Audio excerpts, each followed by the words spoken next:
खुशामदीद नाजरीन, आप देख रहे हैं प्रोग्राम रियासत। हुकूमत साजी के मराहल चल रहे हैं, अनकरीब आया तकमील तक पहुँचेंगे और 29 तारीख से पहले कौमी असम्बली का इजलास बुलाया जाएगा, जिसमें जिस जमात की सबसे ज़्यादा नशस्तें होंगी, जिस उम्मीदवार की जिसके पास सबसे ज़्यादा वोट होंगे, वो वज़ीर आज़म के तौर पर मुंतखब हो जाएगा। और इम्कान इस वक्त यही है कि पाकिस्तान मुस्लिम लीग नवाज़ अपनी हुकूमत बनाने जा रही है, जैसा कल भी हमने डिस्कस किया with the help of other like minded political parties. लेकिन कुछ दिलचस्प सियासी खबरें हमें देखने को मिली हैं कल से। एक कि मौलाना फजलुर रहमान और पाकिस्तान तहरीक इंसाफ के माबैन एक रब्ता हुआ है। पिछले कुछ सालों से इनके दरमियान जो सियासी मुखालफत थी वो सबके सामने आया है, और उसके बाद अब मौलाना और PTI का बैठना ये भी एक बड़ी हैरान कुन डेवलपमेंट होगी, और देखते हैं इनकी वर्किंग रिलेशनशिप आगे कैसे बनेगी। और इसके साथ तहरीक इंसाफ ने अमेरिका से एक मुतालबा किया है कि पाकिस्तान के इंतखाबात में जो भी हाल ही में इंतखाबात हुए हैं, इसमें बकौल उनके जो मुबैना धांधली हुई है, इस पर वो अपनी आवाज़ उठाए। इससे पहले पाकिस्तान तहरीक इंसाफ ये इल्ज़ाम लगाती आई है अमेरिका पे कि उनकी वजह से उनकी हुकूमत को गिराया गया। तो अब जिसकी वजह से गिराया गया, वापस उसके पास जाके मदद मांगना, ये कुछ बात समझ नहीं आती, लेकिन कोशिश करेंगे इस सवाल का भी जवाब जानने का।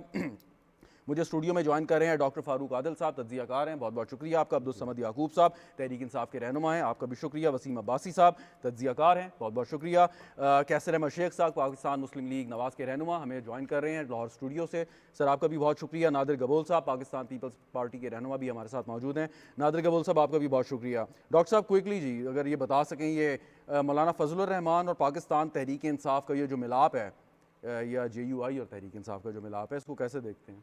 मैं इसका खैर मकदम करता हूँ। पाकिस्तान तहरीक इंसाफ का जो मसला रहा है वो अपने नैरेटिव की असीर रही, ख़ास तौर पर जो सख्त कलामी थी खान साहब की उसकी असीर रही, और जो मुखालिफिन के लिए जो ज़ुबान इस्तेमाल की गई इस जमात की तरफ से, इसने सियासी जो एनिमल है इनके दरमियान वक्फ़ा पैदा कर दिया, और इनकी सलाम दुआ सारे, और जिस किसी से सलाम दुआ हुई भी तो वो रियल पॉलिटिकल फोर्स ही नहीं थी। तो अब उन्होंने ये रब्ता किया है, इसका कोई नतीजा निकले कोई नतीजा ना निकले, कुछ भी हो, ये बहुत पॉजिटिव बात है, ऐसा ही होना चाहिए। और जो इनकी जो पॉलिटिक्स है वो जा रही है बंद गली की तरफ, अगर इस तरह के सियासी राब्ते करेंगे तो ये वहाँ से निकलेगी। ये PTI के लिए भी बेहतर होगा, मुल्क के लिए भी बेहतर होगा, और आपकी पार्लियामेंट और पार्लिमानी सिस्टम के लिए भी बेहतर होगा। याकूब साहब, वो जो मौलाना साहब को जो आप इल्ज़ाम देते थे, मुख्तलिफ नामों से पुकारते थे, मतलब वो रहेगा या वो तब्दील हो जाएगा? मतलब ये जो हम पुकारते थे वो तो बहुत पहले की बात है। ये आप बिलावल भुट्टो से देख लें, या इंतखाबी जलसों में जो पुकारते रहे नवाज शरीफ को, रात जाके फिर वो नवाज शरीफ के साथ अभी तो डिस्कस हो रहा है JUI और PTI, उसको भी कर लेते हैं। पॉलिटिकल रेटरिक एक और चीज़ है, पॉलिटिकल एक 35 पंक्चर जैसे थे। देखें पॉलिटिकल, देखें एक सियासी मुखालिफ, और जब वो हमें यहूदी लॉबी और यहूदी का वो ताना देते थे, उसका जवाब आज भी उसी तरीके से उनको जो है ना वो मुंह तोड़ जवाब दिया जाएगा। लेकिन बात यह है कि वो अगर हमारे स्टैंड के ऊपर आए, अपना पॉलिटिकल स्टैंड जो है वो बदल के, उनको ये रियलाइज़ हुआ है और उन्होंने फिर ताबड़तोड़ हमले अगर शुरू किए हैं, तो अगर कोई पॉलिटिकल जो प्लेयर है वो हमारे स्टैंड पे आता है तो हम उसका खैर मकदम करते हैं कि वो आए, बैठे, गुफ्तगू करे, और गुफ्तगू करने का एक नुकाती एजेंडे के ऊपर कि इंतखाबी धांधली के हवाले से। अच्छा, आपके साथ जो खबरें गर्दिश कर रही थी, वसीम अब्बासी साहब भी इस पर रोशनी डाल सकते हैं, वो तो पीपल्स पार्टी भी आना चाह रही थी, उनको तो आपने लिफ्ट नहीं कराई बकौल आपके। देखें पीपल्स पार्टी के साथ पॉजिटिव एंगेजमेंट की हद तक हमने कोई वो नहीं किया कि हम उनसे लेकिन हमने हुकूमत साजी से इनकार किया है। हमारा उनसे असूली इख्तलाफ है हुकूमत साजी के हवाले से, लेकिन उसका मतलब ये नहीं है कि देखें जब ये एक इलेक्शन रिजल्ट्स के बाद अगर हम पॉजिटिवली एंगेज ना करें, क्योंकि हम एक सियासी कुव्वत हैं, बिल्कुल ठीक है, हाँ हमारा असूली मौक़िफ़ है कि हम जो मैंडेट, जिसने मैंडेट के ऊपर डाका डाला है उसके साथ हम कभी एक सवाल पर आगे ये बिलावल की बात हुई, अगर आप इजाज़त दें तो एक ही जुमला बोलूँगा। देखिए बिलावल ने जो तर्ज अमल इख्तियार किया, जो ज़ुबान इस्तेमाल की, पार्टी के अंदर से उसकी मुखालफत हुई और उसका रास्ता रोका गया। इसका मतलब ये है कि कहीं उनके यहाँ मैकेनिज्म मौजूद है कि अगर कोई गड़बड़ हो तो उसको ठीक किया जा सकता है। ये मैकेनिज्म इधर नहीं था। एक सवाल और वसीम आपकी जानिब आता हूँ, तो चलें वो नाम वाम लेना, ये तो रेटरिक जैसे आपने कहा, लेकिन जो आप संगीन करप्शन के इल्जामात लगाते थे वो कहाँ जाएंगे? कि आप अब किसके ऊपर? इन जमातों पे, इंक्लूडिंग JUI।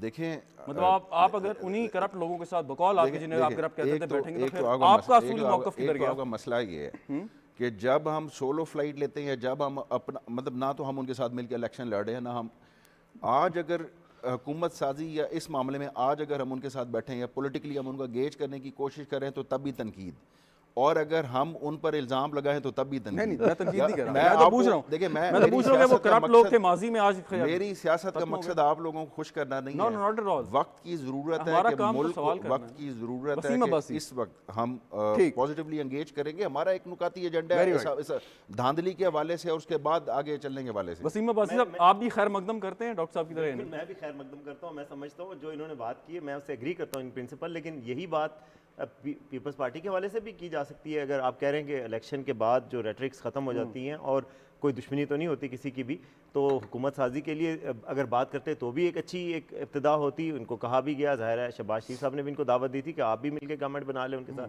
तो कुछ जमातों पे तो ऐसे मार्क्स लगाए हुए ना, रेड मार्क्स, कि जी इनसे नहीं करनी, इनसे नहीं करनी, इनसे नहीं करनी, लेकिन इनसे करनी। हालांकि इनके हवाले से भी ऐसे नाम लिए गए थे जो बल्कि इनका नाम बिगाड़ा भी गया था, उसमें भी करप्शन के रेफरेंस के हवाले से बिल्कुल, ही आप गया सही था। कह रहे हैं। तो फिर अब मुझे समझ नहीं आई, पॉलिसी में थोड़ा है तनकीद इसलिए होती है कि इनके नारे ऐसे होते हैं कि हम कभी इनसे हाथ मिलाना भी पसंद नहीं करते, बैठना पसंद जब नहीं करते, बैठना असम्बलियों पसंद से नहीं इसलिए करते, इस्तीफा बाकी दिया किसी ने था, ऐसी इसलिए। बातें नहीं की। और मेरा ख्याल है अगर जो अच्छी ये बात हो रही है तो मेच्योरिटी आनी चाहिए, इनको सीखनी चाहिए। सियासत मेरा काफ़ी बिल्कुल इस चीज़ें चीज़ सीखी पे हैं। कोई हाँ। इतराज़ नहीं। I am nobody to criticise Abdul Samad Yakub साहब या उनकी जमात को। मैं सिर्फ ये कह रहा हूँ कि अगर आपका ये एक मौक़िफ़ है कि हमने सबके साथ आगे बढ़ना है, चलना है, देखना है, ऑप्शन या अपने एवेन्यूज़ नए एक्सप्लोर करने हैं, सो आपने कैटेगोरिक नो कह दिया कि जी पीपल्स पार्टी और नून लीग के साथ हम कोई बातचीत नहीं करेंगे, ठीक है जी मौलाना आ गए तो हम आ जाएंगे। हालांकि हमने माजी में हमने तो देखा कि ये देखें, बात हम करते तो- रहे हैं। वसीम साहब, हम तो वो जमात नवाज हैं शरीफ कि साहब के जिसने साथ भी बैठे रहे, PTP इमरान खान साहब, PTP के उनकी साथ भी गवाहियां डायलॉग देते की रहे बात की थी। आप क्या कहते हैं, मौलाना फजलुर रहमान के साथ नहीं करेंगे। हमने कब कहा कि नहीं करेंगे? हमने कब किसी के ऊपर क्रॉस लगाया कि हम जिंदगी भर नहीं? तो वो खबर गलत है जो वो आपके वो अडयाला जेल से अगर खबर हम- आई थी कि जी पीपल्स पार्टी और नून लीग के साथ बिल्कुल नहीं नहीं, बैठना। नहीं, खान साहब ने कहा है, हुकूमत साजी के बैरिस्टर हवाले गौर से ने कहा है। देखिए एक एजेंडे के ऊपर हम तो हमने जब ये बात की कि हम टीडीपी के साथ भी एंगेज करने को तैयार है, डायलॉग करने को, ठीक है, तो हम ये कैसे कह सकते हैं कि फजलुर रहमान के साथ जिंदगी भर कभी? हम तो इंडिया के साथ तैयार है डायलॉग करने अच्छा के मुझे लिए। इजाज़त दें। देखिए, खान साहब का ये पीटीआई के बानी का मौक़िफ़ ये था कि मैं टीटीपी के साथ बात कर सकता हूँ, मैं पाकिस्तान के दुश्मन के साथ बात कर सकता हूँ, मैं इनके साथ बात नहीं कर सकता। इसका एक नुकसान ये हुआ कि ये जो फॉलोइंग है पीटीआई की और जो इसका कारकुन है, वो कारकुन सियासी कारकुन नहीं रहा, वो एक इंतहा पसंद किस्म की किसका? चीज़ बन गई। पीटीआई का कारकुन, पीटीआई का कारकुन। वो कैसे? आल साहब, देखिए, जो हमने तर्ज अमल इख्तियार 10 किया ना। अप्रैल के अच्छा, लेकिन बाद- एक वसीम आखिरी अब्बासी एक की बात point। रह गई थी, वसीम अब्बासी की बात रह गई थी। वसीम, ये चेरी पिक क्यों किया मौलाना साहब को? और भी जमाते हैं, मतलब सिर्फ मेरा ख्याल है जो कल मौलाना साहब ने नवाज शरीफ साहब के खिलाफ बात की तो उनको पसंद किया। ये बड़ा दुश्मन छोटा दुश्मन हमेशा चूज करते हैं। एमक्यूएम के हवाले से एमक्यूएम के हवाले से हमेशा से बहुत बुरे अल्फाज से याद करते रहे उनको, दहशतगर्द जमात भी कहते रहे खान साहब। लेकिन एमक्यूएम के साथ जब तवील हुकूमत फहरिस्त साजी है ना? करनी पड़ी पिछले शेख एक दफा रशीद साहब 2018 में तो से किया। शुरू होती है, परवेज इलाही साहब तक जाती है, देखिए, तवील वो फिर फहरिस्त है। एमक्यूएम पाकिस्तान और एमक्यूएम लंदन वाली बात हो रही है कि मैं आपको कंक्लूड आजकल तो एमक्यू लंदन आपके हक में बात कर रहे हैं। मैं कंक्लूड कर दूं कि अगर हमने 10 अप्रैल के बाद जो हमारा बयानिया था, उसके बाद भी अगर हम ये कहते हैं कि जी हम एस्टेब्लिशमेंट के साथ बैठने को तैयार हैं, गुफ्तगू करने को तैयार हैं, तो सियासी प्लेयर्स तो इनकी तो कोई ज्यादा हैसियत अच्छा, भी नहीं है। मेरा मतलब ख्याल ये है, वो अब्दुर्रहमान हम याकूब 9 साहब- मई वाला बयान की बात कर रहे हैं? कौन से वाला? नहीं, 9 मई क्या वाला हुआ? बयान 10 है। देखिए, अरे, देखिए, आप 10 अप्रैल को आएगा, 9 मई भी आएंगे तो 9 मई अच्छा पे नहीं, मैं गुजारिश ये कर रहा हूँ कि बानी पीटीआई ने एक से ज़्यादा मरतबा, कम से कम 5 मरतबा ये कहा कि इस्टेब्लिशमेंट मेरे साथ आए और बात करे। तो ये तो हमेशा इस्टेब्लिशमेंट की तरफ ही निगाह रही है। और मैं ये समझता हूँ आज भी अगर कोई इंतखाब उनको मिलेगा तो यही होगा। नहीं, ये देखें। बज़ाहिर नारा आप जो मर्जी लगाएं। और मेरा इस पे एक और भी तबसरा है, जो इन्होंने पार्टीज चुनी है अपने लिए वो सारी स्ट्रीट पावर वाली पार्टीज हैं। आप देखें एमडब्ल्यूएम देख लें, जमात इस्लामी को पहले उन्होंने ओलिव Engage ब्रांच किया, दिखाई थी, बिल्कुल। फिर इनको किया। इनका मतलब पॉलिटिक्स ऑफ बिल्कुल, एजिटेशन ये बड़ा इंपॉर्टेंट पॉइंट है। पॉलिटिक्स ऑफ एजिटेशन मतलब है कोई Exactly. कंस्ट्रक्शन आपने नहीं बहुत मतलब। अच्छा नुकता है। 2013 के बाद, मतलब जब असेंबली आई, फिर आपने धरने दिए, 126 दिन का धरना, स्ट्रीट एजिटेशन हुई, उसमें बाद में भी होती रही। मौलाना भी कहते हैं कि जी ये फैसले जो हैं वो पार्लियामान के बजाय मैदान में होंगे। सो क्या आप इस तर्ज पे सोच रहे हैं कि अब आपने दोबारा से एक स्ट्रीट पावर शो करनी है, एजिटेशनल पॉलिटिक्स करनी है और इन जमातों की मदद से करनी नहीं, है? अगर स्ट्रीट पावर है, नहीं, अगर स्ट्रीट पावर Agitational है, politics is नहीं, different than एजिटेशनल street की power. बात है। अगर मेरा स्ट्रीट पावर है और मैं डिमॉन्स्ट्रेट करता हूँ तो मैं फंडामेंटल राइट को एक्सरसाइज कर रहा हूँ। मैं फंडामेंटल मेरे राइट पास को उसका एक एक्सरसाइज जवाब कर रहा हूँ। पता है As क्या? long as it जमहूरियत is का, peaceful, देखें, as long as it is peaceful. Non violence non cooperation. अब ये पीसफुल वाली बात, मतलब क्या कभी ये हमने कहा कि जी हम जाके कोई हमला करेंगे? कहते तो तो नहीं आप करते हैं नहीं, भैया, किसने की है? नहीं, लेकिन देखिए, आजाद देखिए, अभी आप पेशावर देखिए। चले जाएं, पेशावर में अगर वॉप्स अपने कॉरेस्पॉन्डेंट को भेजें और लोगों से पूछें कि आपकी ज़िंदगी गुज़श्ता 5 दिनों से बेहतर है या उससे गुज़श्ता पिछले साल में बेहतर थी, हर बंदा आपको ये कहेगा कि यार हमने इलेक्ट तो इनको किया है लेकिन अब ज़िंदगी का कारोबार बिल्कुल बंद हो गया, ट्रैफिक जैम होता है वहाँ पे, सारे रोड्स ब्लॉक हैं। तो वो कहते हैं कि वंस अगेन इससे तो बेहतर था। मैंने कई लोगों से सुना, वहाँ पे बड़े सीनियर लोगों से सुना, जर्नलिस्टों से भी सुना कि भाई ये बहुत अच्छी ज़िंदगी थी, ये क्या दोबारा से सड़कों पे आ गए हैं और ठीक। कोई चलिए, कारोबारी शहजाद साहब, ज़िंदगी- मैं एक बड़ा वेरी क्विकली वो डॉक्टर साहब के पास चलिए, सुन लें। अच्छा मैं अच्छा देखें, जहाँ पे आप बात करते हैं ना बार बार हमें वो 9 मई 9 मई 9 मई, देखें 9 मई देखिए, आप के खुद ही बाद- कर रहे हैं, नहीं, हमने देखें किसी मैं ने नहीं, मैं क्योंकि तो एक शहजाद दफा साहब एक के दफा प्रोग्राम आपने में तीन दफा आप खुद ही कर रहे हैं। शहजाद साहब के प्रोग्राम में बार बार कि जी आप ब्लैक एंड वाइट में नहीं उसको मजम्मत करते, आप ग्रे एरिया में रहते हैं। मैं ये कहता हूँ कि 9 मई की आड़ में जो कुछ हुआ, एक जमात को रियासती फस्तायत के जरिए, रियासती जबर के जरिए 9 मई की आड़ में अगर आपने पॉलिटिकली एलिमिनेट करने की जरूरत की और पॉलिटिकली विक्टिमाइज किया, तो क्या कोई आप में से शहजाद, उसमें अब- मजम्मत अब जो है करेगा? ना, डॉक्टर अब साहब कुछ जो इस इन्होंने पे बोलना मौजूद चाहते छेड़ दिया है ना, जी, इस लेकिन सब- इस सब मौजू बात को होनी ना चाहिए। लेके जाएं क्योंकि और मौजू बहुत नहीं, हैं, वो लेकिन ठीक आप है, जवाब लेकिन दें जल्दी ज़रूरी से। है। देखिए, बात सुने, 9 मई पाकिस्तान का 16 दिसंबर है और 16 दिसंबर पेशावर वाला नहीं है, वारचक रोड वाला, ये ढाके वाला 16 दिसंबर है। पाकिस्तान की तारीख में पहली बार आप फौज में डिवाइड पैदा करने की देखिए, कोशिश अच्छा चलें, ये जरा चलिए, थोड़ा आगे थोड़ा चलते सा हैं। डी ट्रैक और ये डी ठीक ट्रैक हो नहीं है, जाएंगे। ये ठीक। गलत बात है, लेकिन एक और इस तरह से ना क्या करें। लेकिन PTI ने एक किया? एक थोड़ा सा डी Yes, ट्रैक PTI ने थोड़ा सा किया। डी ट्रैक हो पीटीआई जाएंगे। और पीटीआई के बानी नहीं। डॉक्टर साहब ना, सवाल बिल्कुल। सुन ले, जबरदस्त समझ याकूब साहब, ये थोड़ा सा आगे बढ़ते हैं। क्वेश्चन इज दिस के एक अच्छी बात है, चलें उन्होंने एंगेज किया सियासी जमातों नहीं, को, ये तो मैं आगे- तो वेलकम कर हाँ, रहा हूँ। आपने वेलकम किया, वसीम अब्बासी साहब ने वेलकम किया। अब हुकूमत बन जाएगी, असम्बलियों के अंदर एक रोल होगा अपोजिशन का भी और हुकूमत का भी, by the virtue of largest member on the opposition benches इनका अपोजिशन लीडर आ सकता है। आपके ख्याल में अब वाकई क्या इशू बेस्ड पॉलिटिक्स होगी असेंबली के अंदर, या वही हु होती रहेगी जो माजी में मेरी ख्वाहिश है कि ख्वाहिश नहीं, आपका आपकी कैसे क्या देखते हैं? ख्वाहिश तो बहुत सी है। अच्छा नहीं, ख्वाहिशात बहुत शहजाद, सी हैं। एक आदमी की बात करने का एक उस्लूब है, उसमें बात तो अच्छा, ख्वाहिश आपकी है कि ऐसे ही हो? मेरी ख्वाहिश है कि ऐसे ही हो, लेकिन अभी सुन रहे थे हम कि शेर अफजल मरवत जो हैं वो अपोजिशन लीडर होंगे, लेकिन हमें वेलकम करना चाहिए कि उमर अयूब को नामजद किया गया। ये बहुत अच्छी बात है। वो एक, यानी हम उसको बहुत सीजन तो नहीं कह सकते, लेकिन वो संजीदा आदमी है और पार्टी के साथ भी ठीक रहा है और मुमकिन है कि वो मामलात को बिगड़ने से नहीं, बचाए। लेकिन अगर उमर अयूब साहब वजीर आजम ना बन सके तो ये क्या गारंटी है कि ये उनको नॉमिनेट करेंगे for the office of the असूली तौर पे तो नहीं होना। असूली तौर पे करना उन्हीं चाहिए, को लेकिन होना कोई चाहिए। फैसला हो गया गारंटी सर वही कि होगा। उमर अयूब ये साहब गारंटी- ही लीडर होंगे? गारंटी नहीं है। जिस उन्होंने इब्तिदा में अपनी ख्वाहिश का इजहार किया था, बाद में शेर अफजल मरवत की बात की, तो जिनकी ख्वाहिश शेर अफजल मरवत की है उनकी ख्वाहिश नहीं पूरी होने वाली। अच्छा, ये बहुत अच्छी बात है। ये नहीं, अगर ये तो ऐसा है खबर तो है कि बहुत शेर अच्छी अफजल बात मरवत साहब जो हैं वो आपके ऑपोजिशन लीडर नहीं होंगे। ये खबर जिसने फैलाई है उनसे जाके पूछें, वैसे इस तरह की पार्टी कोई के अंदर फैसला कोई हुआ है बात कि नहीं। कौन होगा? क्योंकि वही एक ऑफिस आपको मिल सकता है नहीं, ये फिलहाल। फैसला खान साहब ने करना है और जाहिर बात है उसका इजहार जो है वो खान साहब ने अभी नहीं किया। खान साहब ने जो पहले फैसले किए हैं उसके मुताबिक तो जैसे वो अली वही अमीन बनते हैं। गंडापुर देखिए किया ना, है, जिस आज बात पंजाब असेंबली में जो अली कायदे अमीन इख्तिलाफ किए गंडापुर हैं, की स्ट्रगल को आप शेर अफजल की 9 मई की बात की, मतलब एक शख्स, मतलब नहीं, कोई दोनों को कंपैरिजन नहीं तो करे, कोई कंपैरिजन नहीं करे, लेकिन बड़े वो संगीन केसेस में उनका नाम है। अस्तगफुरुल्लाह, 9 मई का तो दर्ज है, ऐसे मतलब जिक्र वो हो भी रहा है, आगे गज़वा चले तो बदर आगे का बात होता है करते कि हैं। लेकिन बात हो यार, रही थी कि इमरान खान से ज्यादा संगीन इल्जाम किसके लेकिन ऊपर हो चलें सकता है? वो चले उस पर बात करते हैं। लेकिन सवाल अब ये कि अब आगे जब हुकूमत ख्वाहिश का आपने इजहार कर दिया, लेकिन एक अच्छी अपोजिशन का काम है कि इशू टू इशू बेसिस पे गवर्नमेंट को टफ टाइम दे पार्लियामान के अंदर। इस्लाहात अगर आपने करनी है वो करे, हुकूमत कोई गलत काम अगर करने जा रही है आपके ख्याल में तो उसको आप रोकने की बिल्कुल कोशिश ठीक करें। है। सो ये आप एक्सपेक्ट कर रहे हैं कि होगा या नहीं? मैं ये एक्सपेक्ट फौरी तौर पे तो नहीं नहीं कर कर रहा, इसलिए कि जिस आदमी को नामजद किया गया है केपी में वज़ीर आला के तौर पर, ये इंडिकेट करता है कि आप रियासत को आगे ले जाने का नहीं सोच रहे हैं। आप रियासत को, यानी क्या कहते हैं वो डाल के जो गिरा देते हैं, वो जो पहलवान वो अड़ंगी डालते हैं, पता नहीं अड़ंगी डालते हैं। अड़ंगी डाल के गिराने के चक्कर में आप तो एक तो ये पहलू है। दूसरे करने का काम क्या है?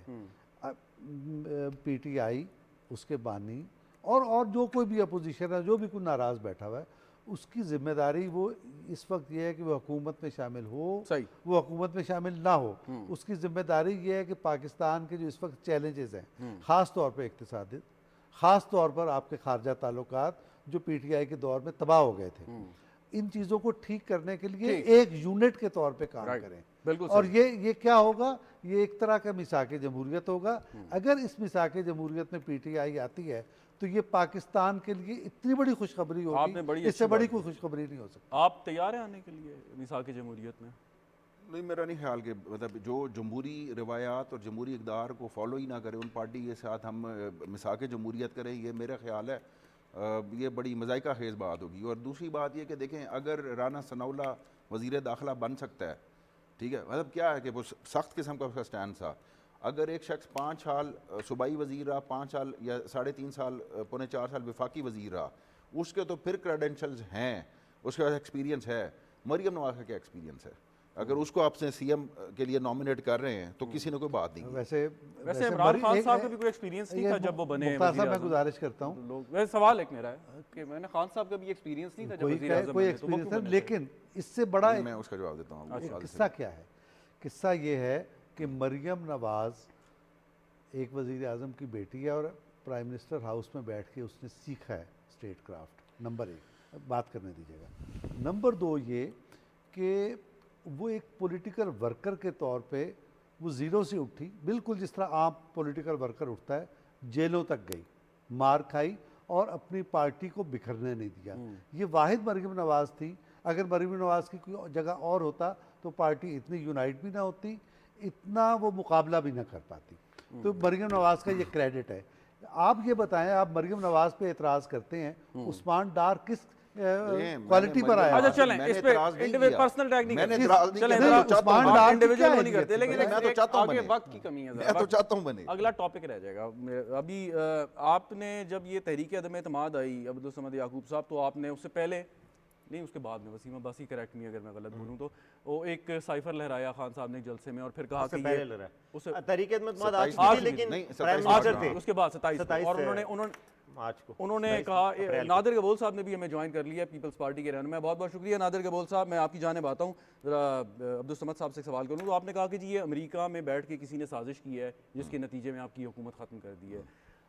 मतलब समझ नहीं आई कि आज आप कह रहे हैं कि अमेरिका आवाज़ उठाए, तहकीकात देखे क्या हो रही हैं, जो हम आपके क्यों बकौल कहेंगे- मुबैना हम क्यों- धांधली नहीं, हुई नहीं, है। हम क्यों कहेंगे अमेरिका? अमेरिका तो खुद यूनाइटेड नेशन के सेक्रेटरी जनरल ने आवाज़ उठाई। नॉर्मली यूनाइटेड नेशन का सेक्रेटरी जनरल जो होता है वो किसी इलेक्शंस के बारे में उसको इंटरनल मैटर समझता कौन होता है लेकिन secretary यूनाइटेड नेशन के सेक्रेटरी जनरल ने आवाज़ उठाई ऑस्ट्रेलिया। सेक्रेटरी जनरल कौन होता है? उन्होंने पता है क्या कहा था? नहीं, उन्होंने कौन कहा था होता- कि देखिए, पीसफुली इलेक्शन अपनी कौन बातचीत है? का मसला मैटर ये नहीं क्या है। पोर्टफोलियो नहीं, है? इलेक्शन इंटरनल मैटर सर नहीं ये है। पोर्टफोलियो Why क्या not? है? देखिए Why क्या not? यूनाइटेड नेशन के सेक्रेटरी सही- जनरल, नहीं नहीं अच्छा, क्यों नहीं? यूनाइटेड नेशन का है? यूनाइटेड नेशन का नहीं सेक्रेटरी नहीं, जनरल। यूनाइटेड नेशन के सेक्रेटरी जनरल ने जो बात की वो वसीम अब्बासी साहब एक्सप्लेन कर देंगे। मैं नहीं करना चाहता, आप कहेंगे फिर मैं वो कोई बात करूं। उन्होंने ये कहा था कि उनका बेसिकली एड्रेस वो प्रोटेस्टर्स को कर रहे थे कि ये लीगल मसले हैं, लीगल अदालतों में जाएं, फोरम और में वहाँ से जाना मसला चाहिए। नहीं करें नहीं, और आप अमेरिका से agitation मदद, ना करें। अब सवाल ही है। लेकिन जो स्टेट डिपार्टमेंट ने Specific कहा question, उसके हवाले अब्दुल से समद याकूब आज साहब। डिपार्टमेंट ने कहा, यूके ने कहा, बाकी Specific ने कहा, question, स्टेट international डिपार्टमेंट के community- हवाले से Specific आज चलिए, आज specific बैरिस्टर question. गौर ने आके ये कहा है कि स्टेट डिपार्टमेंट के लिए मैसेज दिया है, यानी कि अमेरिका के लिए मैसेज खान साहब ने दिया है। अब आप ये वैसे अच्छा फरमा होता दें, कि ये फरमा PTI दें, डॉक्टर इसकी साहब एक मजम्मत सवाल है, करती। दो गेस्ट और नहीं है, ये फरमा दें कहते हैं हमारे आपने पर आप- अमेरिका से मदद क्यों मांगी देखिए, जिसको आप अमेरिका से जिम्मेदार देखें, समझते हैं आपकी हुकूमत अमेरिका गिराने से में। कोई मदद नहीं मांगी। मैं अभी बात आप कह रहे वाजे हैं, कर दूं, बैरिस्टर जहाँ साहब की पे statement जहाँ आपने पे नहीं पढ़ी। अच्छा मैं उसको एक्सप्लेन कर रहा हूँ, जहाँ पे बात वाजे आ जाए, ये बात समझने की जरूरत है आपको। जहाँ पे मसला आएगा ह्यूमन राइट्स का, ठीक है, अगर एक मेरा वोट, Human rights की तो आप बात मैं ही नहीं बताता हूँ ना, कर रहे, मेरा धांधली की वोट बात कर रहे हैं। फंडामेंटल राइट है, ठीक। अगर उसको कोई चोरी करेगा वो एक ह्यूमन राइट्स का मसला है। ह्यूमन राइट्स के लिए कोई भी आवाज उठाए, चाहे मेरा दुश्मन भी आवाज क्यों ना उठाए, ठीक। मैं ह्यूमन राइट्स के इशू के ऊपर पूरी वर्ल्ड कम्युनिटी जो है वो उसके अच्छा। ऊपर, और उसका कोई इसी internal बुनियाद matter से पे ताल्लुक आपने नहीं है। मौलाना साहब को मतलब नहीं नहीं नहीं, कहा मौलाना कि का वो भी देखिए, आवाज़ मौलाना उठाएं। का चलें, एजेंडा, वापस मौलाना आता कल हूं। हमारे स्टैंड के ऊपर वापस है। आता हूँ। कैसर अहमद शेख साहब ने भी ज्वाइन किया, बहुत बहुत शुक्रिया। नादिर कबूल साहब, सबसे पहले आपसे कि ये सवाल यही चल रहा था कि पहले तहरीक इंसाफ अमेरिका को मौरूद इल्ज़ाम ठहराती थी कि उनकी हुकूमत गिराने में उसका कोई हाथ है, किरदार है, और अब वो अप्रिशिएट कर रहे हैं अगर कोई भी स्टेटमेंट आ रही है इनके हक में, या वो कह रहे हैं कि जो तहकीकात हैं या आप इसके ऊपर आवाज़ उठाएं, ये 2024 के जो इलेक्शन के नताइज हैं, क्या समझते हैं आपके, क्या ये मुनासिब मुतालबा है तहरीक इंसाफ का? नादिर कबूल साहब पहले आपसे, फिर कैसर अहमद शेख साहब। जी देखिए, जो बानी चेयरमैन पीटीआई है, उन्होंने तो ऑलरेडी बोला हुआ है ना उन्होंने कि जो लीडर वही होता है जो यू टर्न ज्यादा लेता है, तो ये भी उनका एक और यू टर्न है। जेल से भी वो यू टर्न ले रहे हैं और उनको पता है कि उनसे बहुत बड़ी गलती हो गई, अब उनको रियलाइज हो रहा है। पहले उनको फिर भी लग रहा था कि शायद कोई जो उनकी बेगम है शायद वो कोई किसी तरह से उनको रिस्टोर कर लेंगी प्राइम मिनिस्टर की कुर्सी पे, पर अब उनको यकीन आ गया कि उनकी सीट्स, उनके नंबर्स पूरे नहीं हुए हैं और उन्होंने जो लीगल और कॉन्स्टिट्यूशनल गलतियां की हैं उसके बाद तो नो चांस है कि वो जेल से रिहा हो सकते हैं। तो उनको वो उनकी नजरें जो है वो सिर्फ अमेरिका की तरफ और बाहर की पावर्स की तरफ तो है। और अमेरिका वो क्या करेगा? अमेरिका से आप क्या भी दें, अमेरिका क्या करेगा? ये तो इंटरनल मैटर नहीं है हमारा। बिल्कुल हमारा इंटरनल मैटर है और उनको ऐसा नहीं करना चाहिए था, मगर उनकी नज़रों में जिस तरह वो पहले कहते रहते हैं कि अमेरिका का शायद असर और रसूख है हमारी इस्टेब्लिशमेंट में, तो वो इसलिए ये गेम प्ले करना चाह रहे हैं। और अमेरिका का तो चलें फिर भी मीडिया में आ गया, मगर इनके अपने जो प्रेसिडेंट लॉ है जिनके लिए इन्होंने मेयर का कैंपेन रन किया था, राइट, वो उनकी जो लॉबी है गोल्डस्मिथ वाली लॉबी, वो भी बड़े असर और रसूख रखती है इंटरनेशनल ग्लोबल पावर वाली लॉबी के पे भी साथ। बात कर लेंगे, लेकिन वो समथिंग एल्स। कैसर अहमद शेख साहब, आपके ख्याल में अब इनका जो मुतालबा है, कोई अमेरिका से टीम आएगी यहाँ पे तहकीकात करने के क्या हुआ पाकिस्तान में, क्या नहीं हुआ?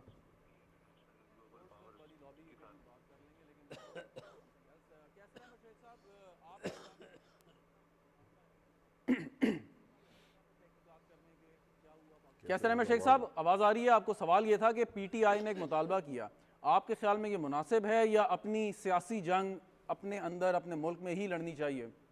कैसर अहमद शेख साहब।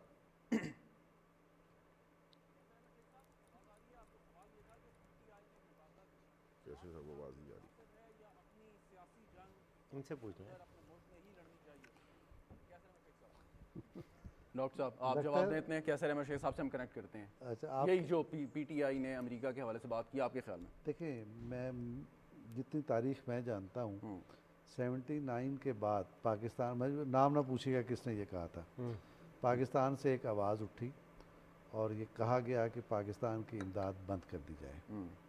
और आपके जो पाकिस्तान के एटमी असासे वगैरह उस वक्त अंडर कंस्ट्रक्शन थे, उस पर भी एतराज़ किया गया। उसका नतीजा ये निकला कि अगले कई साल के लिए, बल्कि कई दिहाई, एक डेढ़ दिहाई के लिए वो पॉलिटिकल फोर्स जो है वो माइनस होकर रह गई। पाकिस्तान की कोई पॉलिटिकल पार्टी अगर पाकिस्तान के इंटरनल मामलात में किसी बैरूनी फोर्स को इनवाइट करेगी तो वो न सिर्फ ये कि वो मुल्क दुश्मनी की मुर्तकब होगी, लफ्ज़ बहुत सख्त है, आप इसको माइल्ड करना चाहते हैं तो ये उसकी हुब्बुल वतनी पर धब्बा होगा, ये है ना। एक बात तो ये है, ह्यूमन राइट्स के आड़ में ये बात करना, वो कहते हैं कि ह्यूमन राइट्स वायलेशन। तो आप ह्यूमन राइट्स वायलेशन क्या, कोई ये मकबूजा कश्मीर है, ये क्या गज़ा है भाई? एक आज़ाद मुल्क है और आप ये लड़ाई आप अपने मुल्क के अंदर लड़ें, आपको बाहर ले जाने का कोई हक नहीं है। अगर आप बहुत ह्यूमन राइट्स के वो हैं तो अब आप अपने 4 साल की ह्यूमन राइट्स का रिकॉर्ड निकाल लें, पौने 4 साल का, तो आपको समझ आ जाएगी आप किस किस्म के मुकदमात बनाते थे, आप किस तरह से लोगों को गिरफ्तार करते थे, किस तरह से आप मौत की कोठरियों में रखते थे, तो ये, और किस तरह से ऐलान करते थे कि मैं पंखे उतार लूंगा, मैं एसी उतार लूंगा। ये ऐलान अमेरिका में हुआ था। उतारे लेकिन या नहीं उतारे, याकूब साहब, जेस्चर असल चीज होती है। देखिए मेरा सियासी मुखालिफ है, या तो उतारा होता ना, या तो क्या उतार नहीं सकते थे। आपने कह दिया वो उतर गए, उतार भी नहीं सकते थे, आप ये बात उनको वापस भेजना पड़ा आपको। आपने कह दिया वो हो गया। कैसर अहमद शेख साहब आ गए, उनसे मैं बात कर लूँ। कैसर अहमद शेख साहब, अब 2024 के इंतखाबात के नताइज के बाद तहरीक इंसाफ ने या इसके जो हिमायत याफ्ता उम्मीदवार हैं, मतलब उन्होंने क्लेम किया, जो हार गया उसने कहा जी मेरे साथ धांधली हुई थी, और अब ये बाज़कश जो है ये पाकिस्तान से बाहर भी जा रही है कि तहरीक इंसाफ ने आज मुतालबा किया है कि अमेरिका भी इस पर आवाज़ उठाए। आपने शायद खबर पढ़ी हो। मुनासिब है ये बात करना, और इससे कोई आप समझते हैं कि अगली आने वाली हुकूमत को किसी किस्म की कोई परेशानी का सामना करना पड़ेगा? दफ्तर खारजा ने बड़े वाज़ेह तौर पे कहा है कि पाकिस्तान का अंदरूनी मामला है। कैसर साहब, मुनासिब है ये बात करना और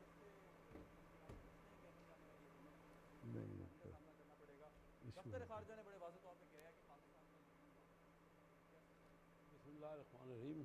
शहजाद रज़ा, देखिए ये पाकिस्तान में हमने इलेक्शन करवाए हैं, हमारा इंटरनल मैटर है, आपस में हम इख्तलाफ कर सकते हैं, डिमॉन्स्ट्रेशन कर सकते हैं और जो भी गुफ्तगू शुनीद हो रही है वो हो सकती है, लेकिन हम अगर बाहर के मुल्कों को इसमें इन्वॉल्व करेंगे, पहले एक तरफ तो ख़ुद कहा करते थे पीटीआई वाले कि अमेरिका ने, उनके बकौल कि अमेरिका ने उनकी हुकूमत तोड़वाई है, तो एक तरफ तो ये कहते रहे और आज वो कह रहे हैं कि नहीं जी अमेरिका इसको ठीक करे।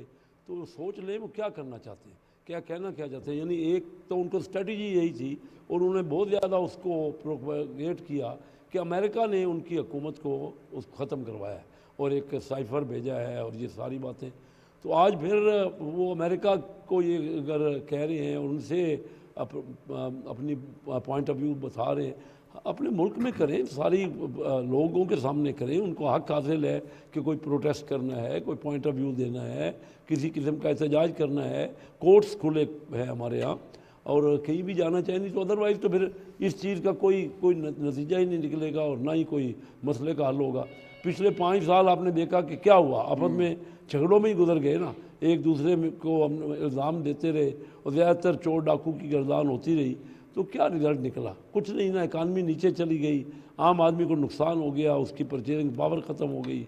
जो हमारा मुल्क है वो जो ह्यूमन डेवलपमेंट इंडेक्स है उसमें 190 मुल्कों में जो हमारे ही मुल्क के एक एक्स वज़ीर ख़ज़ाना डॉक्टर महबूब हक साहब ने बनाया है, उसमें 190 मुल्कों में लेटेस्ट हमारा 162 नंबर आया है।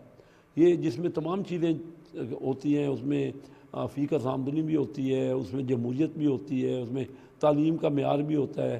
तो ये हम किस नतीजे पे पहुंच रहे हैं? अगर हम आपस में बैठ जाएं, इख्तलाफ है, राइट है उनका, उनकी अगर सीटें ज़्यादा हैं वो हुकूमत बना सकते हैं, ज़रूर बनाएं, किसी को इस बात पे तो इख्तलाफ होना नहीं चाहिए। लोगों ने उनको वोट दिया है, इसमें कोई शक नहीं है कि आज़ाद मेंबरान जो कि जिनकी सपोर्ट PTI कर रही थी उनको वोट पड़ा है, इसमें तो कोई शक नहीं। लेकिन जो लोग वैसे जीते हैं मुस्लिम लीग नवाज़ के या पीपल पार्टी के, उनको भी लोगों ने वोट दिए।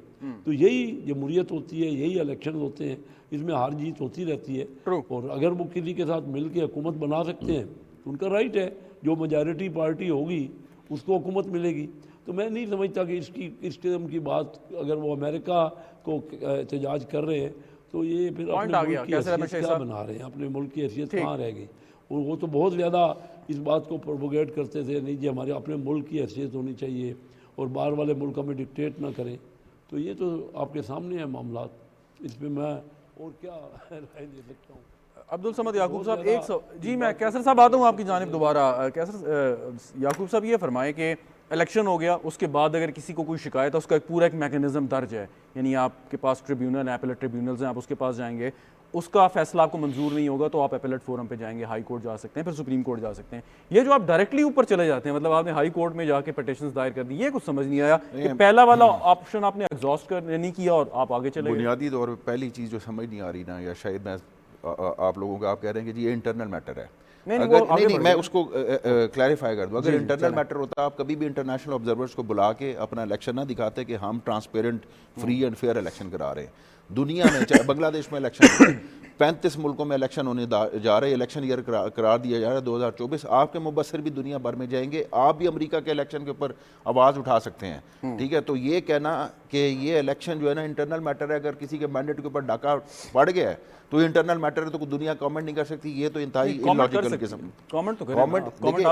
देखिए, शैम डेमोक्रेसी या शैम इलेक्शंस ये पूरी दुनिया का है और ये शेयर्ड हमारी वैल्यू होती है अमेरिका के साथ। उसी शैम इलेक्शन के नतीजे में आप KP में हुकूमत बनाने जा रहे हैं। वैसे एक और तरफ बहस चली जाएगी, तो वहां पे नहीं, अगर हुई है तो आप क्लेम करें। अच्छा, जो आपका सवाल है, सवाल ये है कि वो था स्टे ऑर्डर के लिए जो जुरिस्डिक्शन है हाई कोर्ट की वो ज्यादा नहीं है, वो लिमिटेड सी जुरिस्डिक्शन है, वो स्टे दे सकता है और उसके नतीजे में। और यही जज साहिबान बात कर रहे हैं कि जी आप पहले वहां जाएं, ट्रिब्यूनल में अपना केस लड़ें, वहां से अगर आपको शिकायत हो वापस फिर क्या हाई कोर्ट से रिलीफ हमें मिला या नहीं मिला? क्या ओन चौधरी का उन्होंने इलेक्शन कमीशन ने वापस लिया नोटिफिकेशन कामयाबी का जारी करके वापस लिया? किसके ऑर्डर के ऊपर? किसके ऑर्डर के ऊपर? नहीं, उससे क्या फर्क पड़ा? खुद से नहीं, उसको और आपको Lahore high court, Karachi high court सबने कहा कि वापस हाई कोर्ट में चैलेंज किया। हाई कोर्ट में कहा है, उन्होंने कहा नोटिफिकेशन के बाद अपीलेट कोर्ट उन्होंने स्टे दिया। उसमें एक सवाल, सॉरी आप कुछ कहना चाह रहे हैं? मैं सिर्फ ये कहना चाह रहा हूँ, देखिए इसकी एक रीज़न है, आप इसकी दलील दे रहे हैं, लेकिन मेरे ख्याल में ये कि यूनिटी ऑफ कमांड नहीं है पार्टी के अंदर, लिहाजा जिसके जी में जो आता है वो कर डालता है।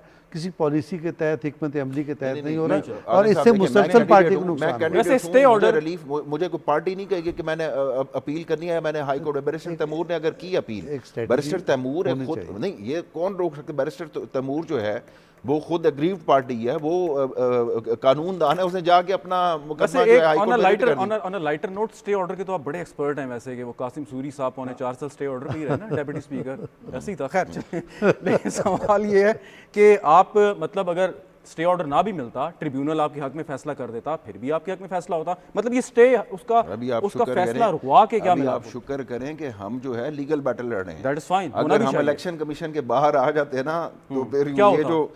ये जो जीते हुए हैं इनकी नहीं, दास्तान ही नौ दास्तानों क्या में। करते, एहतजाज करते हैं ना, नहीं, पुरअमन एहतजाज- पुरअमन एहतजाज करते हैं। पुरअमन- जैसे आप कह रहे हैं। एक और क्वेश्चन आ गया, वसीम वासी, आप पेशावर में, आपने बताया कुछ लोगों से आपकी बात हुई थी, गुज़िश्ता 2 रोज से ये मोटरवे बंद है, कौमी शाहराहें, आप लोगों ने, आपसे मुराद ये है कि आपके नहीं, इनकी पार्टियां नहीं है वो हिमायत पार्टी याफ्ता उम्मीदवारों के जो पुरजोश कारकुनान हैं उन्होंने बंद की हुई हैं, तो ये आपकी जमात की पॉलिसी के मुताबिक बंद है या खुद ही वो कर रहे हैं? नहीं, हम तो किसी भी रास्ते लेकिन बंद तो है ना, ये तो आपको इल्म होगा। या कोई भी रोज़मर्रा के मामला जो हैं उसको बंद करना जो है वो हम गैर जमहूरी अमल समझते हैं उसको। तो लेकिन आपकी तरफ से कोई कॉल नहीं आई ना आपके कि वैसे भाई ये इसको बहुत खत्म बड़ी करें? बात है, इसको वेलकम करें इसको कि बिल्कुल जो- वेलकम जो- कर रहा हूं मैं। जो लेकिन अब्दुल समद नहीं, तो 9 मई में भी जो हम तो जो पूरा डी महीने- नहीं देखें, जो खैर, डी 9 चौक मई में में किया, नहीं नहीं 9 मई नहीं, नहीं, नहीं, 9 मई से आगे डी चौक पे मैं आए, 25 मई की It's बात long कर डी रहा gone. हूं। चौक में It's जो long gone. आपने 25 मई की किया, बात नहीं करते। आपने पूरे मुल्क को बंद कर दिया, और आज 25 कह मई रहे हैं की हम बात नहीं भी ना करना करें चाहते। जब आपने दरख्त जला दिए थे बड़े खूबसूरत इस्लामाबाद में। अच्छा, आंसू अगर गैस से आपने बचने के आंसू लिए गैस आपने खाए कहा। होते ना तो आपको वो दरख्त जो जलना जो था ना उसका ब्लेस, मैं आंसू गैस मैं खाए। भी स्टूडेंट जहाँ पे वो पॉलिटिक्स में रहा, जमात मैंने भी ऑन अ बहुत सीरियस नोट सवाल याकूब सवाल साहब, जो मैं है भी- अब्दुल एक समद सेकंड याकूब यार, साहब, जी जी शहजाद साहब, स्टूडेंट पॉलिटिक्स में हम रहे हैं, हमने आंसू गैस भी खाई है, डंडे भी खाए हैं, और पकड़े भी गए हैं, लेकिन इतनी बुजदिली का मुजाहरा जो पीटीआई के कारकुन ने किया आज तक चले नहीं। वो ये इनका कहाँ कमेंट है, लेकिन आप मुझे सवाल का जवाब दें कि आपकी जमात ने क्या उन लोगों को कोई हिदायतनामा जारी किया कि आप कौमी शाहराहें ब्लॉक ना करें? ये गलत है, नहीं, लेकिन हम हमने तो- कुछ सुना नहीं कोई किसी किस्म नहीं का नहीं, बयान। हमने तो उनको पहली बात तो ये है कि अगर कोई उम्मीदवार अपने तई कोई शारा या कोई चीज़ बंद करके बैठा है, मैं इसमें तो कोई सेकंड नहीं, वो लेकिन नहीं है उस वो पे। एक डिसिप्लिन का पाबंद है ना एक तो जमात बिल्कुल की। पाबंद है हम, मतलब या- मैं तो इस फोरम से आप मैं उनसे इल्तिजा या करूंगा, अब बल्कि MWM की क़यादत से रब्ता करें कि जी आप अपने नहीं वो उनकी जेयूआई नहीं वहाँ MWM के साथ। खैर वसीम अब्बासी, अब ये मामला कहाँ तक चलेगा? एहतजाज का शुरू तो हो गया काम, लेकिन आपके ख्याल में ये सैनिटी विल प्रिवेल और फिर हम बाकी कोई कंस्ट्रक्टिव रोल प्ले करेंगे? देखें, आज मुझे अच्छा लगा कि जब वो असद कैसर साहब ने कहा कि हम पार्लियामेंट में जाएंगे, पार्लिमानी रोल प्ले करेंगे, बड़ी खुशी की बात होगी, क्योंकि मैं देखा कि 2014 में भी पार्लिमानी रोल नहीं प्ले किया गया था, बाहर आ गए थे। इसके अलावा अभी जब जब हुकूमत बनी जब भी नहीं पार्लिमानी के तहरीक में एतमाद वाला माहौल था, उसमें भी बाहर आ गए थे, तो अच्छी बात नहीं होती, उसमें नुकसान भी उठाना पड़ा। नैब चेयरमैन की अपॉइंटमेंट थी, अपोजिशन जब वो निगरान हुकूमतों की अपॉइंटमेंट थी, जजेस की अपॉइंटमेंट की कमेटीज़ में, हर जगह होता है बंदा। तो अच्छी बात ये होगी कि पार्लिमानी सियासत की तरफ आएँ और ट्रिब्यूनल्स में जाएँ, जो केसेस हैं वहाँ लगें और इंसाफ मिलेगा इंशाल्लाह। और वो देखें, अब आज लाहौर में तो मिला है किसी हद तक, बाकी भी मिलेगा। लीगल रूट को अपनाए करें, जो अक़वाम मुत्तहिदा ने आपसे अपील की है उसको पूरा करें। और बाकी और लेकिन फिर भी अभी कॉल दिया उन्होंने सैटरडे को, लेकिन पुरअमन एहतजाज की यहाँ पे आप एहतजाज ऐड की करें। कहा गया, पुरअमन उसमें- एहतजाज। उसमें तो कोई हरज नहीं है अगर पुरअमन इस एहतजाज करते हैं। खुशफहमी में ना रहा कि इस पार्लियामेंट को चलने देंगे हम, अच्छा नहीं चलने देंगे यार, ये देखें, ये तो this is- इस खुशफहमी में ना रहे कैसे हम। नहीं जब चलने तक देंगे? हुकूमत में नहीं होंगे नहीं ये चलने देंगे देखें, नहीं, देखें, पार्लियामान देखें, कैसे आप ये- अपोजिशन में बैठेंगे, अच्छा, आप ऑन अपना एक लाइटर किरदार अदा नोट करेंगे। मैंने आपसे कहा, देखें एक प्राइम मिनिस्टर अगर शहबाज शरीफ, जिसकी कोई ना उसकी कोई लिस्ट में सी, उसके पास मॉरल लिस्ट में सी है उसके ये पास, तो आप कहते हैं ना। मैं कह रहा हूँ ना, वो चंद सीटों के साथ, बिलावल 17 साहब ने अपनी सीटों पहली के साथ, स्पीच में खान साहब को क्या कहा था? अच्छा लेकिन एक बात- बात है कि आप जब ये कहते हैं हम पार्लियामान को चलने नहीं देंगे, तो ये आपकी जमात ने फैसला कर लिया कि चलने नहीं नहीं देंगे। नहीं ये मेरी ख्वाहिश है, ये आपकी ख्वाहिश है। ये चलें। मेरी ख्वाहिश है। नहीं ठीक, तो आप तो चलें। पार्टी मौके नादिर कबूल साहब, अब आपके ख्याल में ये सिलसिला जो है खुश असलूबी से बढ़ेगा, हर एक का जो एक आइनी किरदार है वो अदा करेंगे? केपी में तहरीक इंसाफ के हिमायत याफ्ता उम्मीदवार जो हैं वो हुकूमत बनाने जाएंगे, जो वर्किंग रिलेशनशिप होना चाहिए सेंटर और फेडरेटिंग यूनिट्स के दरमियान विज़ विज़ केपी एंड सेंटर, क्या होगा? माजी में ख़तरनाक सूरत हाल हम देख चुके हैं, आपने भी देखी होगी। नादिर कबूल साहब। जी देखिए, होना तो ऐसी चाहिए, और इसी वजह से बिलावल भुट्टो जरदारी साहब ने कहा कि हालांकि हम कोई फेडरल मिनिस्ट्रीज नहीं लेंगे और गवर्नमेंट की डे टू डे रनिंग में इंटरफियर नहीं करेंगे, मगर हम गवर्नमेंट फॉर्म करने में जो हमारे वोट्स की जरूरत होगी वो वोट्स हम जरूर देंगे। और बिलावल साहब ने ये भी कहा कि जरदारी साहब इस वक्त वो शख्सियत है जो पाकिस्तान में जो इस वक्त आग लगी हुई है उसको बुझाने में बहुत बड़ा किरदार जरदारी साहब का, क्योंकि माजी में भी जब बेनजीर भुट्टो साहिबा की शहादत हुई थी तो उस वक्त भी बहुत सारे ऐसे केपी और सेंटर की मैं वर्किंग रिलेशनशिप की सर बात कर रहा था, वो कैसी आप देख रहे हैं? ये तो हो गया ना, जरदारी साहब नवाज शरीफ साहब इनका तो मतलब आपस में केपी के साथ तो देखें, अभी पहली बात तो ये जो आप ट्रिब्यूनल की बातें कर रहे थे तो बहुत सारे हैं पार्टीज जो अभी ट्रिब्यूनल में जा रही हैं केपी के अंदर against the decision of the initial result of the election commission, क्योंकि हम लोग के पास प्रूफ है और हमारी फर्म बिलीफ है कि केपी के अंदर बहुत ज्यादा रिगिंग हुई है और उसमें पीटीआई के जो बैक इंडिपेंडेंट्स थे उनको फेवर किया गया है। तो अभी देखते हैं कि ये जब प्रोसेस स्टार्ट हो जाएगा उसके बाद कितने इनके आजाद उम्मीदवार बचते हैं, और वो आजाद उम्मीदवार उस पेज के बचने के बाद हो सकता है कि वो जो खान साहब ने जो ऑर्डर्स दिए हैं उस पार्टी को ज्वाइन ना करें, और हो सकता है कुछ वाकई में पार्टी ज्वाइन करें, कुछ नून लीग ज्वाइन करें। उसके बाद जो बचेगा फिर देखेंगे कि किसी तरह वर्किंग रिलेशनशिप है या नहीं। बिल्कुल सही। डॉक्टर फारूक आदल साहब, आप ये जो आखिरी बयान था या ख्वाहिश थी इसका भी खैर मकदम करते हैं आप? यानी हम पार्लियामेंट नहीं चलने देंगे, तो इसका मतलब क्या है? इसका मतलब आप खैर मकदम करते हैं कि नहीं? मैं तो ये कह रहा हूँ कि इसका मतलब ये है कि आप केपी बनाना चाहते हैं कि वहाँ आप गंडापुर को ले आएँ और यहाँ आप इसमें उमर अयूब हों या ना हो, है शेर अफजल मरवत का मैदान पर भी है, और इसके बाद आप इस मुल्क को चलने नहीं देंगे, तो ये तो गलत बात है ना। देखें, इससे पहले ये काम, ये जो बैरूनी इमदाद तलब की और पाकिस्तान के बारे में मुख्तलिफ बातें की, MQM लंदन के जो सरबराह थे जो अब मुल्क से बाहर बैठे हैं, उन्होंने ये काम किया। उसके बाद PTI की तरफ से ये हुआ कि बाहर से और ह्यूमन राइट्स की बात की, और उसने कहा कि उसने मवाजना किया मुख्तलिफ मुल्कों का जहाँ ह्यूमन राइट्स प्रॉब्लम है, मकबूजा मुल्कों का। सही। और बिल्कुल यही काम इस वक्त PTI कर रही है। ये PTI अपने आप को नुकसान पहुँचा रही है। ठीक, इस अगर ये पॉलिसी अपनाई गई तो आपके ख्याल में PTI को ही नुकसान होगा इसका? माजी में इस्तीफे दे के गए थे, फिर वापस आने की कोशिश बिल्कुल पिछली दफ़ा हो चुका है, लेकिन इस दफ़ा मुल्क को भी नुकसान हो सकता है। देखें, स्टेबिलिटी चाहिए मुल्क को। हम तो चाहते थे कि गवर्नमेंट बनाए, ज़ाहिर है इनको मैंडेट मिला है, लेकिन एजिटेशन नहीं होनी चाहिए। एक स्टेट्समैन के तौर पे बिहेव करना चाहिए। मेरे ख्याल है खान साहब को अब सीखना चाहिए वक्त के साथ साथ, उनके साथ अवाम भी बहुत बड़ी तादाद में, तो वो इस मुल्क को आगे लेके जाएं, यूनाइट करें, उसके ज़ख्मों को मंदमिल करें और चाहें कि तरक्की हो। अगर आइंदा उनकी गवर्नमेंट आए तो ताकि कम अज़ कम मुल्क किसी हालत में तो हो। ठीक। कैसर अहमद शेख साहब, लास्ट एक सर, आपके ख्याल में अच्छी बात यही होगी कि अपोजिशन अपना किरदार अदा करे, हुकूमत अपना काम करे और इशू बेस्ड पॉलिटिक्स हो, ना कि एजुटेशनल बेस्ड? कैसर अहमद शेख साहब, आपके ख्याल में अच्छी बात यही होगी कि अपोजिशन अपना किरदार अदा करे, हुकूमत अपना काम करे और इशू बेस्ड पॉलिटिक्स हो, ना कि एजुकेशनल? देखिए, इस वक्त ये ज़रूरी है कि हम सब मिल के पाकिस्तान को आगे बढ़ाने का सोचें, और हम चार्टर ऑफ इकानमी भी करें, चार्टर ऑफ डेमोक्रेसी। हमारा मुल्क बहुत ही निचली सूरत हाल, हमारे यहाँ जो इकानमी है बहुत ज़्यादा तकलीफ़ में है, और अगर हम ये इसी तरह लड़ते रहेंगे, इसी तरह आपस में इख्तलाफ करते, सबको सैनिटी प्रिवेल करनी चाहिए, इंसाफ होना चाहिए, किसी के साथ ज़्यादती नहीं होनी चाहिए। लेकिन अगर यही हम करते रहेंगे जिस तरह हमने पिछले 5 साल गुजारे हैं, तो मैं समझता हूँ सारे पाकिस्तानी जिन्होंने वोट दिए हैं, किसी भी पार्टी को दिए, सारे पाकिस्तानी पाकिस्तान की बेहतरी, खुशहाली, लोगों की तरक्की चाहते हैं। तो बैठ के एक दूसरे के साथ अपने, हम घरेलू मामला है हमारा, जहाँ किसी के साथ गैर नाइंसाफ़ी हो रही है, वो आ जाए, बताए और साथ बैठे। हुकूमत में कोई बना सकता है तो उसको बना लेनी चाहिए हुकूमत, इसमें तो कोई दो राय नहीं है। मैं समझता हूँ कि बहुत अरसा हो गया। अब्दुल समद याकूब साहब, अब ये जो फैसला है JUI के साथ बातचीत करने का, अभी आपने दीगर जमातों के बारे में फैसला नहीं किया, आखिरी 1 मिनट है, यकीनन मुस्तकबिल में ऐसी सोच आ सकती है कि दीगर जमातों को भी आप इंगेज करना चाहें? देखें, बिल्कुल इसमें कोई मतलब वो नहीं है, हमें करना चाहिए। मैं हमेशा जो है डायलॉग का वो हामी रहा हूँ, लेकिन जितनी भी हमने ये बहस की कि चलना चाहिए, तो मेरे ख्याल में पार्लियामेंट वही चलेगी जो री इलेक्शन के नतीजे में आएगी। इस स्टोलन मैंडेट के साथ कोई भी पार्लियामेंट नहीं चल सकती। ठीक, बहुत शुक्रिया आपका अब्दुल समद याकूब साहब, वसीम अब्बासी साहब, डॉक्टर फारूक आदिल साहब, कैसर अहमद शेख साहब, नादिर गबोल साहब हमारे साथ मौजूद थे। नाज़रीन, आपने गुफ्तगू सुनी, प्रोग्राम देखने का आपका भी शुक्रिया। इजाज़त दीजिए, खुदा हाफ़िज़।